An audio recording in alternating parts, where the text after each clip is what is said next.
My name is William Schultz. I'm a professor at the University of Athens. I teach literary theory and culture, and my specialty is also philosophy of culture. I've been asked to participate in an interview or to speak about urban environment or environments in transition. And in the following remarks, which might be a little bit like a monologue, I'll talk about my research that has something to do with the city, and maybe also my personal experiences. So I'll talk about that. I'm not a specialist in the city, but it's a very important topic for everyone. I received some questions, and the first question is the most general, and it's a question common to many people, I guess. What does the term urban environment and transition mean to me and my artistic creation? I don't create art, but I do have cultural activity. I'm a theorist. Well, of course, the question means that the city is changing, and in general terms, that's what it means. So the first thing I could talk about is what I think are some changes in urban environments, and also I can talk about what these changes mean for my cultural activity, and I think for other people too. When I first heard the topic and the question, I wondered exactly what it meant, and I've seen different expressions of this. Sometimes it's plural, sometimes it's singular. Urban environment could be uncountable, an uncountable noun, and that's important in itself. And I'm going to talk about that. One way in which the city is changing is that there used to be a difference between urban and rural, and we still have it in our language. But that difference is becoming less and less. In the time of Wordsworth could just walk outside the city, and he was in nature, and he would enjoy walks in nature. Emerson walked 25 miles in a day sometimes. People used to do this as a kind of a hobby. They would walk from one place to a place.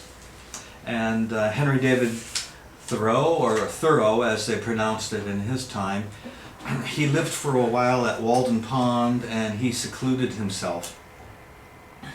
But today, there are fewer and fewer natural places, fewer and fewer places outside the city. So now nature has become a nature reserve, a theme park, a safari park, a holiday. I remember a long time ago that some school children in America were asked, where does beef come? And they had never seen a cow, people who live in inner cities. So it's quite an enclosed place to live in.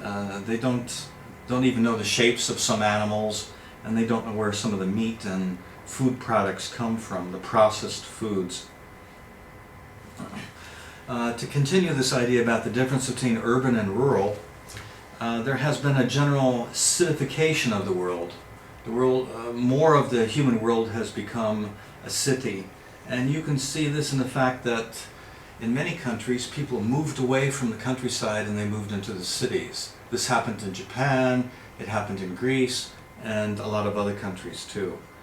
In Greece, the only people left in villages usually are old people, and the young people want to move away right away. Something else that I could say about urban environment and transition is that now it is almost impossible to live outside the city. It used to be possible. You could hunt, you could fish, and you could survive outside of the city. In America in the 1960s, there was a back to nature movement. And even my stepbrother, he moved out into a log cabin for some time and tried to live away from the cities. In primitive societies, people who didn't live in the community were regarded as heroes or gods because survival was difficult outside of the city even then, especially in extreme environments. But today, it's very difficult to live outside of the city. Few people would try to do it for reasons of medical care and other reasons. Almost no one would live outside the city. Something else I could say about urban environment and transition is that people are almost completely dependent on the city and the technological world order. The city is kind of a metaphor, it could be for technology and the technological world order, the technological society.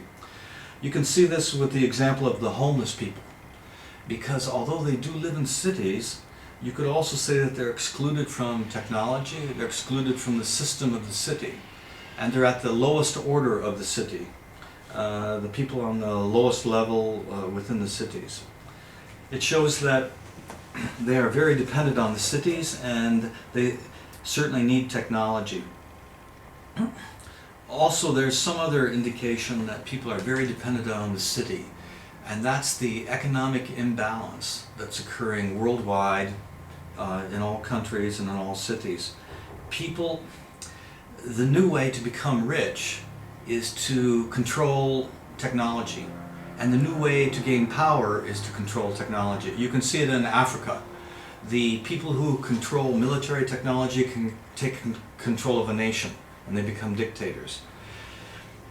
Recently, in the last 50 years, the people who became the wealthiest were people who controlled technology. All Bill Gates did was to make a fairly simple program, and he became the richest man in the world for a time. I don't know if he still is. So technology was a new way to gain wealth and power.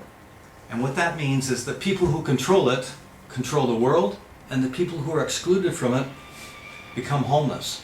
And the economic imbalance caused by the control of technology is part of the reason that we have the world crisis today.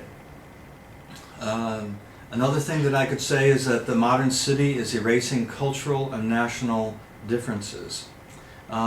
Through mass communications, television, the internet, differences between people are being erased.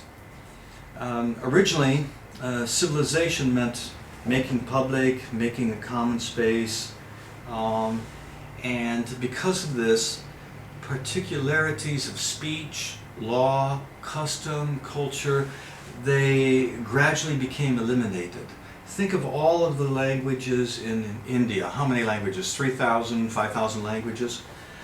But when people move to the big cities, there tends to be an elimination of the differences in language. Excuse me, in America too. In the beginnings of America, some people lived in isolated communities in the mountains, for example.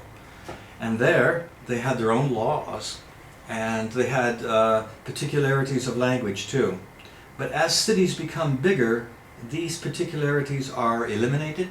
So that's happening. And something else too. Because of modern technology, these differences are eliminated on a world scale too, so that national differences are being eliminated because of developments in the cities. So that's part of the change in cities. The erasure of cultural and national differences, that's continuing.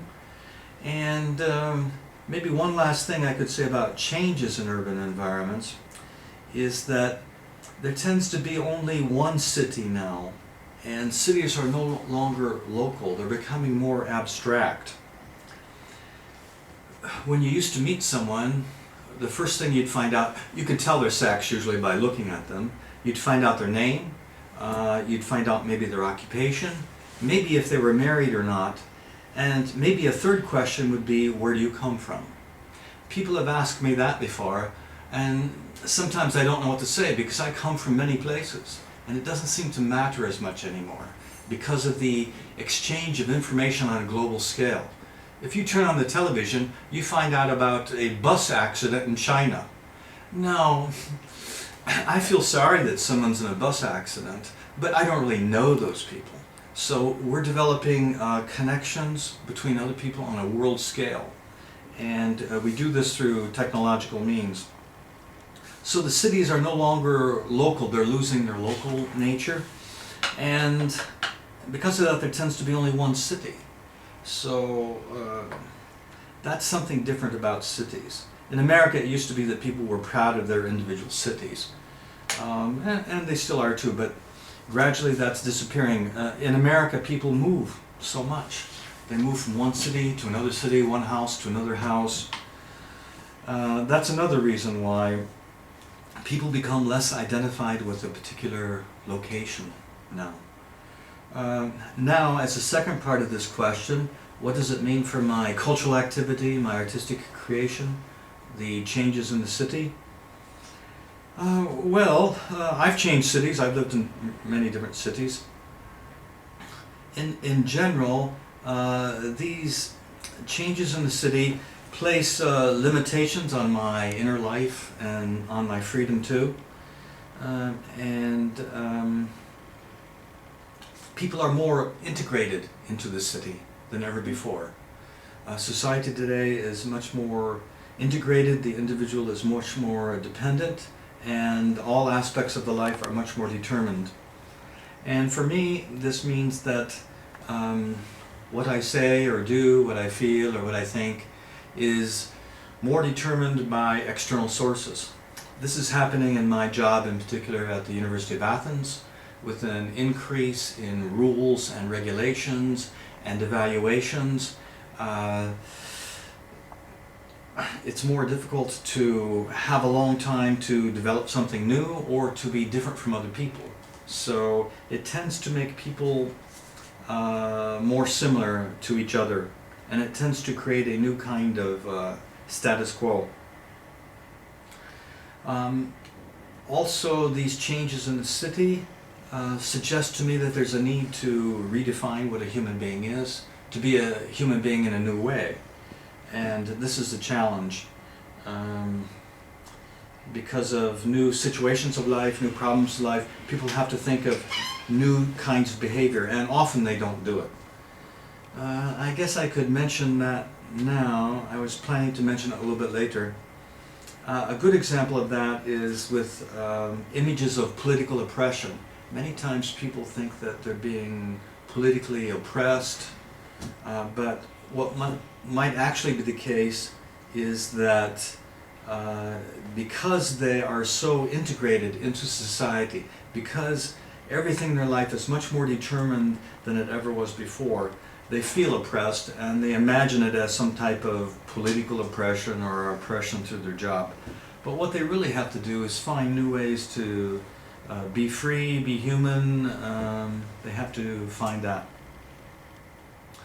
I should say something positive, though, about changes in the city, and that's that there are new opportunities for people and that never occurred before. It used to be that people would be very severely handicapped if they came from a very small town, if they came from a poor place, and it would make it very difficult to develop very much or to have certain features of life. But now, with the internet and with other features of technology, it becomes much more possible to develop themselves. As in Greece here, it used to be a problem finding books, but now through the internet you can order them, books are online, so some benefits of living in other countries are available to Greek people more and more. So that's very good. I think that's a good result of living in cities now. So I was talking about changes in urban environments and what it means for my cultural activity. A second question that I was given concerns Carl Jung.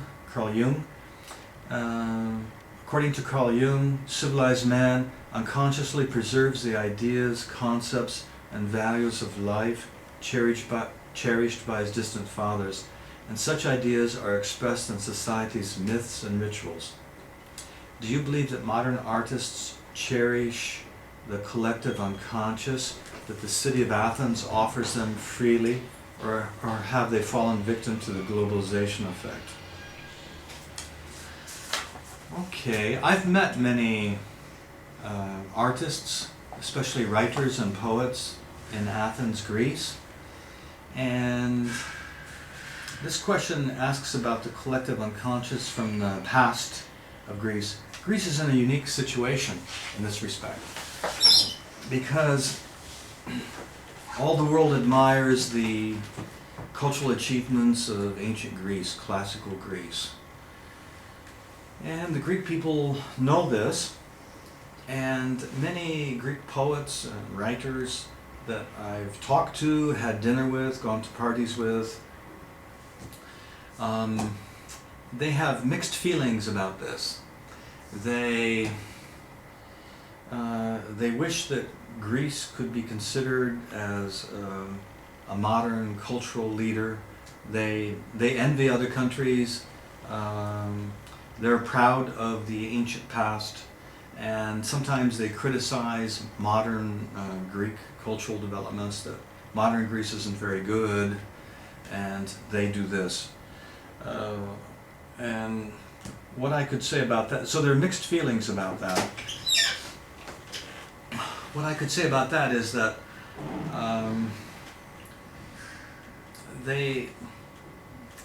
ancient Greece was a long time ago.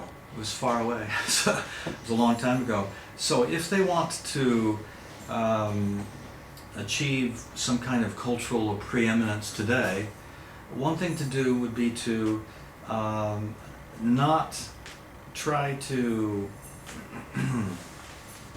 get culture only from their Greek past, but to get it from other nations too. So they should try to develop a new Greek culture also from other countries. And they couldn't ever really erase their personal past, their past of having lived in Greece. So they won't lose their cultural identity completely, but they'll be able to make new cultural developments if they look at the cultural developments from other countries. So, speaking of the modern city, you mentioned that now. There is a question later on. I think perhaps we should speed up things because that refers to American writers who have focused on dystopian, the dystopian aspect, perhaps, or possibilities of urban living. Do you think that this is a case also in Athens? I mean, could Athens ever, be considered as having dystopian possibilities? In the way that a mega city such as New York can be regarded?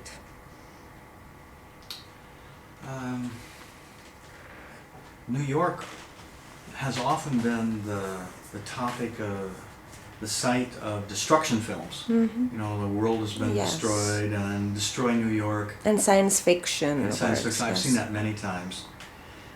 New York is different from Athens. There was one question about that.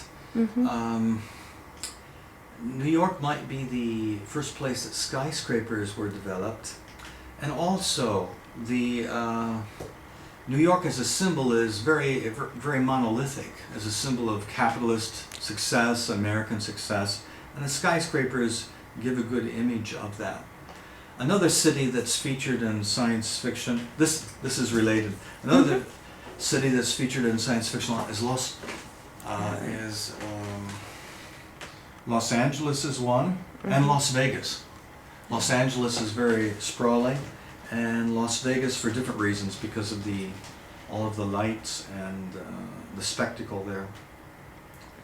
But these American cities tend to be, they express one feature or one side, and they were developed very quickly. In Athens it's very different because you have layers of culture. You have layers of culture that developed through history. You see this even more if you go to Jerusalem. I was in Jerusalem once. And you see thousands of years of history, and it's still there in the physical infrastructure, in the buildings and the roads and the different sites there.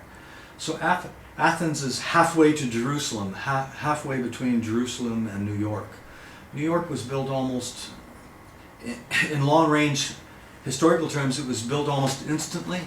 And so it tends to, illustrate only one feature there, and sometimes people imagine it as being destroyed, in science fiction films. In Athens, as far as dystopia goes, I don't know of any cultural representations of that, but personally, what I observe is the new problems that might lead to the destruction of Athens are, of course, there are severe problems with pollution, aging in the middle of the city, and the presence of death. Parts of the city are dying, they're turning old and bad.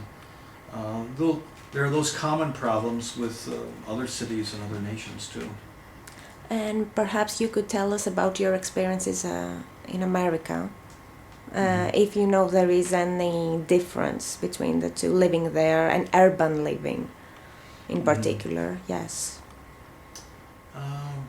And how you experience this transition yourself. Yeah, I was recently back in America for 2 weeks, and where I was, the streets were very wide, everything was clean, everything was in good order, and it seemed even in it wasn't a very luxurious place, but it seemed that everything was orderly, and it seemed like the people there had a higher standard of living, at least on the surface. If you look at material criteria for the standard of living, everything seems disorganized to me in Greece. Oh, once someone asked me, they said, what do you miss about America? And I couldn't really think of anything. They asked me if I was homesick, and I said, no, I'm not homesick. But then I thought for a minute, and I told the person that in America, everything can go right. Everything can go like clockwork.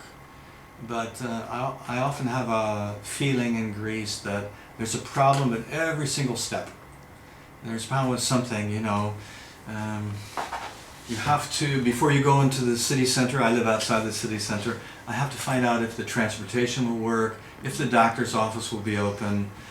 So, and there's, besides the presence of problems in almost every step of life, also there's instability, a great deal of instability and change. The laws change so frequently, the situation changes. Almost every week I try to check the news to see if there are new laws. And that happens in my job too here at the University of Athens. On a more personal level, when I first came to Greece, it was 1986. I remember walking down from Ammonia to Syntagma. And then Athens was different from what it is now, quite a bit different, 26 years ago, 28 years ago. I thought that my first impression was that the people were poor, the cars were old, in bad shape, and everything was dirty, everything was disorganized, and at that time there was more pollution than there is now, and behind the buses you could see clouds of blue smoke floating along the streets. Not every day, but sometimes you could see this. So I thought it was kind of an adventure, and but also I thought that there were new difficulties for me, living there in that kind of a place. And the streets were very bad if you compare the streets to Washington or New York or Boston or even the best residential areas in Athens, the streets, they still don't compare with ordinary streets in, American cities. So there are those features. And also walking down the streets in Athens, I still feel this. There's some disorientation because everything is a little bit different or a lot different. The architecture in Athens, there are a lot of balconies, but this is very unlike American architecture. In most places you don't find so many balconies in so many places. It's because of the climate, and the Greek people live half outside, half inside. So the buildings are different, and all the features of the buildings. When I first came to Greece, also the clothes, I thought the clothes of the people were different. I saw a lot of wool coats like people they would wear in the villages. I saw some of those. I had never seen something like that before. Less standard clothing, but now that's changing in Greece. You find more people with the same kind of exact international type of clothing. And what else? The movement of the people on the streets is more disorganized, I think. The movement of cars is more disorganized. in general, the movement of the people, their bodies in space, and the movement of cars, there's more order in America, maybe because of industrialization and more space too. People were crossing the street at any place in Athens, and that was a surprise for me. More randomness. So could that be the defining characteristic of Athens? I mean, this erratic element, because there are a lot of differences in everything, it seems. Yes, I think that's a big difference between Athens and a lot of American cities. And a lot of European cities too, I would suppose. Yes, Yeah. some European cities, like Athens, is more erratic and random and more disorganized than, say, London. But of course, you could go even further than Athens. You can go to Cairo and it's much worse, or Constantinople, or some other country, and it'd be much worse. So it's not the worst by any means.